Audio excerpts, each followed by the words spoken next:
Hello, everybody. This is Todd Leonardo, Steven Schneider, and Rob Stoker, the Partnership Guys. This is Season 2, Episode 12 of the Partnership Guys podcast. Today, we want to talk about why great partners give more than they take. We talk about it in our book. It's called the 60-40 rule. And really what it boils down to is that, strong partnerships aren't built on keeping score. It's about being there for the other, right? So what we do, and Stephen go into more detail about this because this actually comes from some history in his family, that you give 60 and you expect 40. If both or all partners are doing that, you're going to be above 100% of engagement. And that's really what it's about, right? So not making an over expectation as to what you're going to get from your partner, but enjoying it when it comes, right? Because it's unrealistic for a partnership to really be 50-50 100% of the time. It just doesn't work that way. Life happens, business, things happen, right? So it might cause somebody not to be able to put in the amount of effort that they normally would. But if your partner's putting in 60 and you can only put in that 45, the 40%, you're still crushing it, and that's the true benefit of a partnership.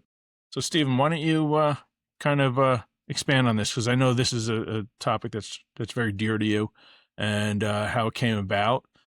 Because I know you talk about it during our speaking engagements all the time. Why don't you expand? My grandparents taught me this rule when I was a kid, and they lived it in their relationship. And really, what it's about is being able to allow your partner to not have their best day, but you always striving to have your best day. And so it's giving 60% to the partnership but only expecting 40% in return. And the reason this works in a business partnership is because a partnership isn't a transactional process. A partnership is a relational process. It's a relationship. And so you want to be able to, just like Todd said, 50-50 all the time is not realistic. I mean, that's the ultimate goal at the end of the day, but it's not realistic at any one moment in time. And so by striving to give 60% to that relationship, but only expecting 40% in return, gives you space, each partner space, to be able to be a human being, to have challenges, to make mistakes, but not putting them in a situation where you need to be critical about that, or you need to find fault with that. It gives you space to work together to kind of help to equalize that partnership and to solve problems. Where a 50-50, you drop down one. If you're expecting 50 and they're at 49, already you're finding criticism. Yeah.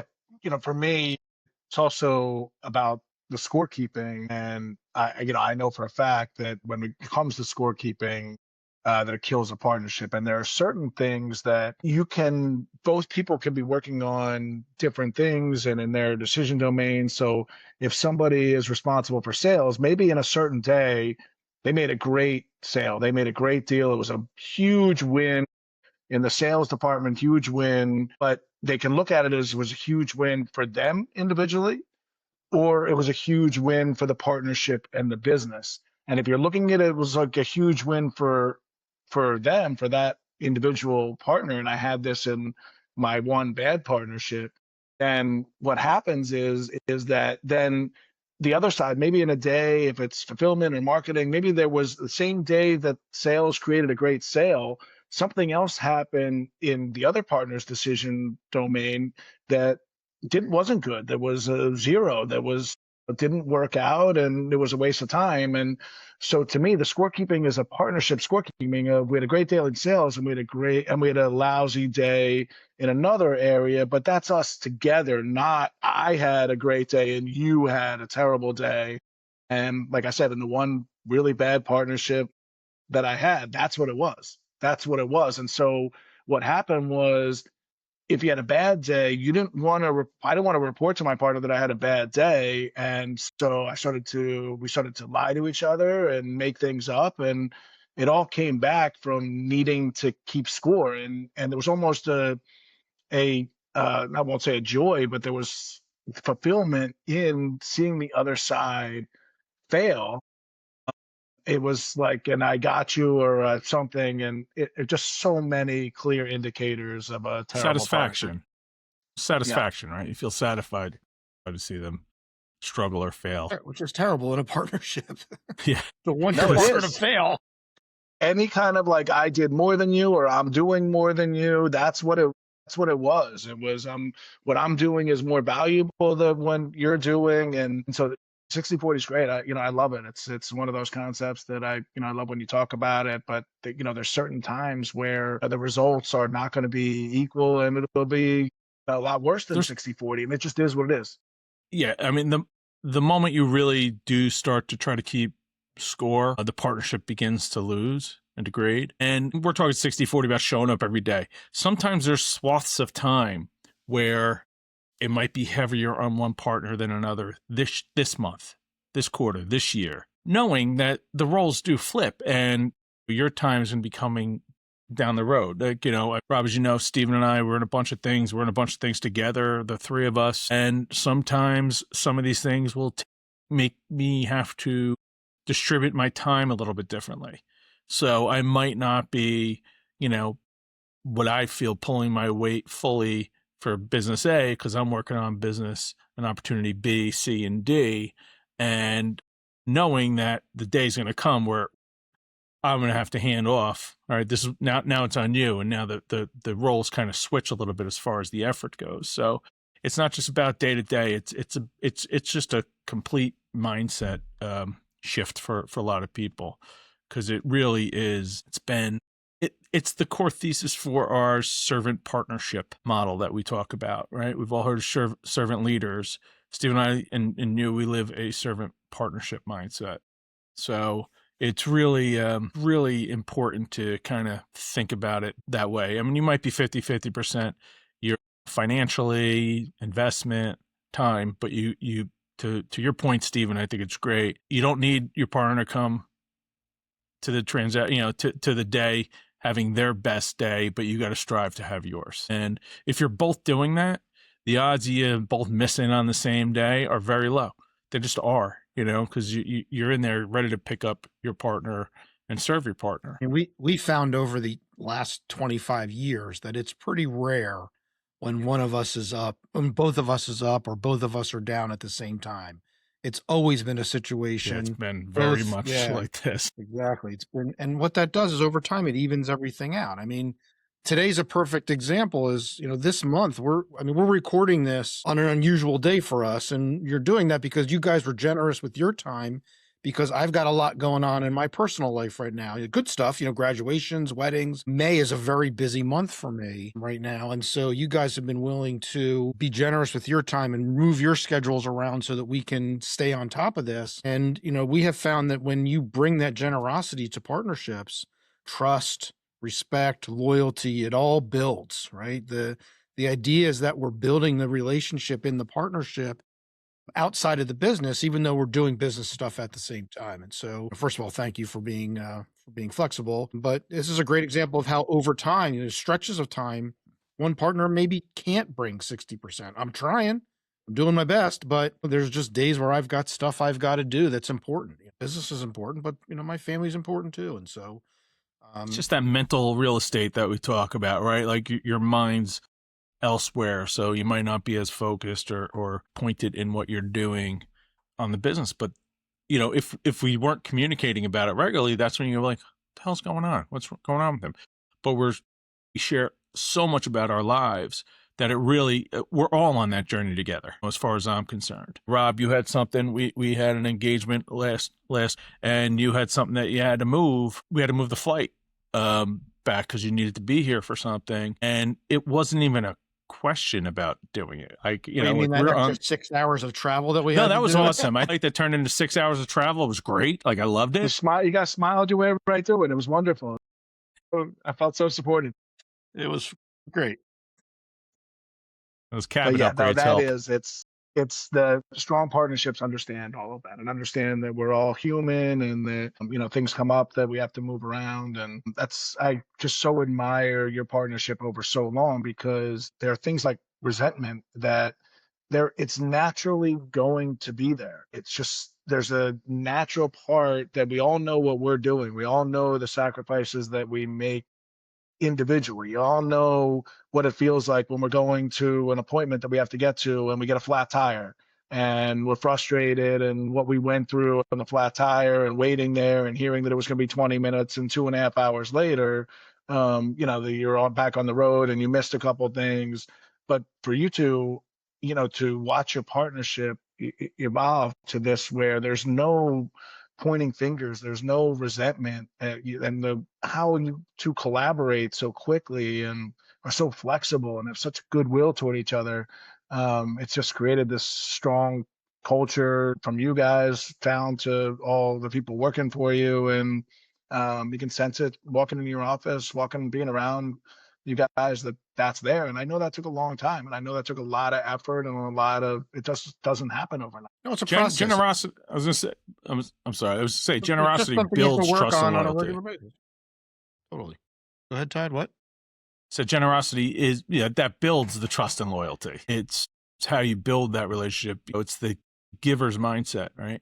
Just kind of you give to give, not to receive, but yet givers get, right? So, because the long-term goal isn't balance, or is balance, not necessarily daily equality. You know what I mean? It's over time.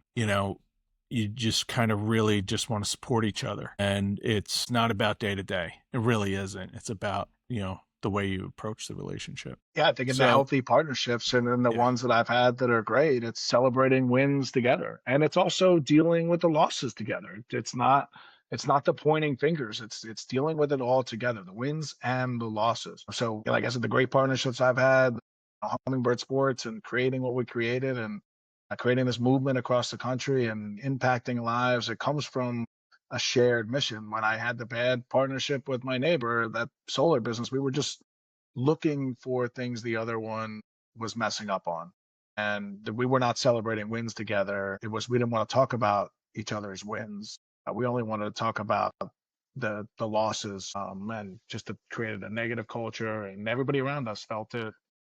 It was there and it was real. And this was all even though the business on paper making money and doing well. The 60-40 can be a little bit confusing sometimes for people, because it's easy to understand, okay, I'm going to come to the partnership and I'm going to come to the business with the idea that I'm going to give 60%, right? Like, I really want to give as much as I possibly can.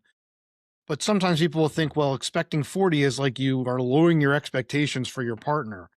But in fact, what the expecting 40 is about is having a mindset of support and having a mindset of curiosity to be able to help the partner, so that on those moments when they need that help, when they need you to lift them up a little bit, that's where your head's at.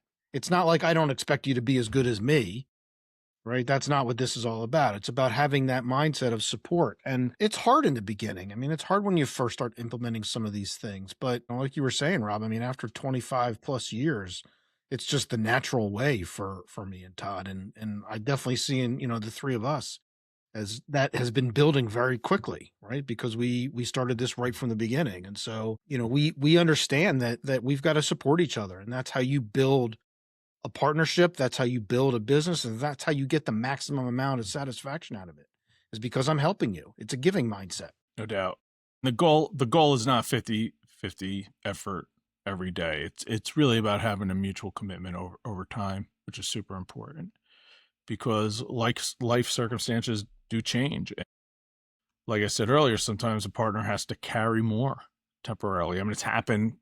I mean, geez, Steve and I have been around long enough, Rob, as we've been through, just on the personal side, business aside, multiple marriages, multiple divorces, grown kids, ailing parents, you name it. It's happened to us. And these things aren't quick fixes. Sometimes they are a shift in effort and mind for months, if not years. And so I know that there's times I came to Steve and I'm like, yeah, this is what's going on. I know he's saying, okay, get ready. Like, you're going to have to step it up, take lead, whatever it might be, for 3 months, 6 months, whatever it might be, right? If anybody had friends that got divorced, I mean, it's an easy, you can expect, they'll say, oh no, everything's great. Everything's great. Like, we're getting along. it's occupying their mind 100% of the time. It just is. Like it can't not, you know what I mean? So when things like that happened or happen in our lives, we kind of understand and be like, all right, well, that's why I'm here, to support you in this and your life not to collapse because this is happening, right? That's the whole point, is really to kind of be there to support each other. And you really want to do it. You don't do that demanding payback, never mind immediate payback, right? You do it because you want to do it. And, you have a trust and respect. This is all built off of trust and respect too. I mean, it's just that simple.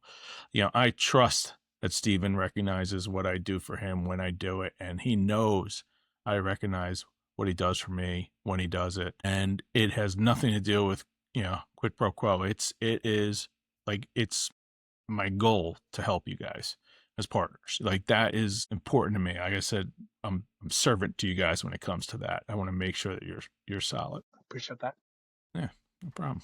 So you're welcome. No, it's just the you guys have such a great partnership because you're both just always asking how you can help each other, what you can do to support each other, and asking yourselves if what can you each do to do more to support each other. And that's why your partnership has clearly thrived, and that's why all these concepts that you put together, it's not just writing down on a piece of paper. You guys have lived it out over decades, and I know it wasn't easy to get there.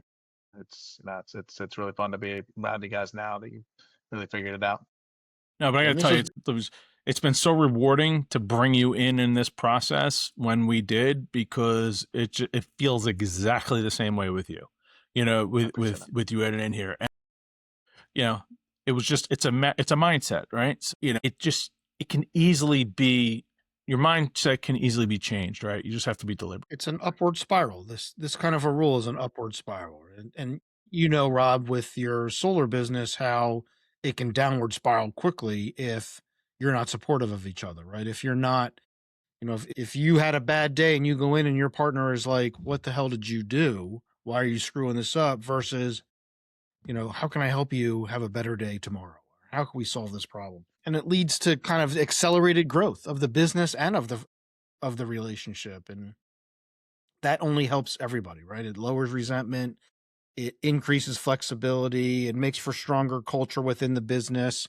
People see when the partners are getting along and supporting each other, the employees see that and they model that behavior. Absolutely. Culture and people, whether it was my great partnerships, people knew it. And that one lousy partnership, everybody knew it. I don't know. At the time, I didn't know how they knew it. Because we did put on a good face, and we would show up to jobs. We had a lot of people working on jobs. I had homeowners there. We couldn't stand each other, but it seemed, at least to me, like we were putting on a good face, knowing what it was. But in hindsight, we weren't even close. Everybody knew it. The healthiest partnerships are built by the partners asking, how can I help more, instead of, am I doing more? You know what I mean? And like I said, it's a personal and collective mind shift there. That's how you kind of start the 60-40 thing. It's just ask how you can do more. Don't look at, what you're doing. Ask how you can help. How can I help you? How can you outgive your partner? Yeah. That's when a partnership really thrives. When you're all trying to outgive each other. How can I support you more? It's so uplifting, and it really makes the whole process much more pleasant, but much more efficient. It really does. Absolutely. And fun. It's whether you're going through the downs and go, it's so much better to have, you guys, great partners with you, or when you're going through the ups, it's so much more enjoyable to enjoy it together. No doubt. And it's personally rewarding. If I'm helping you succeed, that's rewarding for me. And that just builds all that trust. That builds that respect. All right, boys, this was a great conversation. I appreciate you taking some time to talk about this today. I'd like to let everybody know out there, we are here to help. Please find us at thepartnershipguys.com. You could get this podcast on YouTube, Apple Podcasts, Spotify. You can find us on Substack. Anywhere you would think you'd find us, you can find us. So, this was the Partnership Guys podcast. We look forward to talking to you again soon.